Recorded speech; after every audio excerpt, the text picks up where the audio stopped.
ಗೋಪಿ ಕೇಳಿನ ಮಗ ಜಾರ ಇವ ಚೋರ ಸುಕುಮಾರ.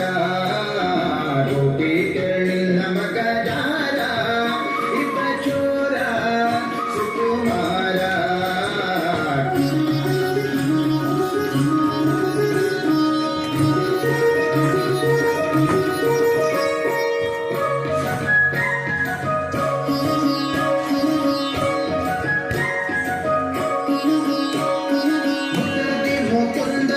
ಸದನಕ ಬಂದ ಮುದದಿ ಮುಕುಂದ ಸದನಕ ಬಂದ.